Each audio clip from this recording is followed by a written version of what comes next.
Hi all, இன்னைக்கு வந்துட்டு sea food special தான். சீ ஃபுட்னா ரொம்பலாம் எதுவும் இல்லை, மீன் மட்டும் வாங்கிட்டு வந்திருந்தேன். 2 டைப் ஆஃப் மீன் வாங்கிட்டு வந்திருந்தேன். பாம்ஃப்ரெட்டும் இன்னொன்று அது பேர் தெரியல, அங்கேயே கட் பண்ணி வாங்கிட்டு வந்துட்டேன். ஒன்று மட்டும் உள்ள மட்டும் க்ளீன் பண்ணி கொடுத்துருந்தாங்க. அதுக்கப்புறம் நான் வந்து வீட்டில் கட் பண்ணி ஃபர்ஸ்ட் வந்து ஃபிஷ் ஃப்ரைக்கு மேரினேட் பண்ணி வச்சுட்டேன். மசாலா வந்துட்டு நான் லாஸ்ட் டைம் வீட்லேயே ப்ரிப்பேர் பண்ணது, செம்ம டேஸ்ட்டாக இருக்கு. நம்ம வந்துட்டு கடையில் வாங்குறத விட்டுட்டு இந்த வீட்லேயே ரெடி பண்ணி பண்ணலாம்னு நினைக்கிறேன். ரொம்ப நல்லா இருக்கு டேஸ்ட்டுமே. அடுத்து வந்துட்டு மீன் குழம்பு வச்சிடலான்ட்டு தான்.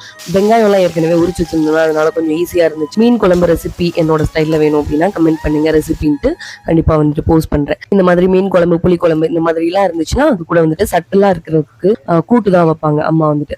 ஸோ அந்த மாதிரி தான் நானுமே மீன் குழம்பு வச்சுட்டு புடலங்காய் கூட்டுக்கறி தான் பண்ணேன். அதுக்கு வந்துட்டு கடலைப்பருப்பு போட்டு பண்ணுவாங்க. நான் வந்துட்டு வேற ஒரு கூட்டுக்கறிக்காக பிளான் பண்ணேன். அது வந்து ஃபெயிலியர் ஆனதுனால இது புடலங்காய் கூட்டுக்கறி பண்ணிட்டேன். அப்படியே பாசிப்பருப்புல நல்லா மேரினேட் ஆயிருந்துச்சு. சாப்பிட போறப்போ சூடா அப்படியே ஃபிஷ் ஃப்ரை பண்ணி எடுத்துக்கிட்டேன். அதுக்கப்புறம் வந்துட்டு எப்பயும் முட்டை அவிப்பேன். அன்னைக்கு வந்துட்டு முட்டை இந்த மாதிரி நிறைய வெங்காயம் போட்டு தோசைக்கல் ஊற்றி எடுத்துக்கிட்டேன்.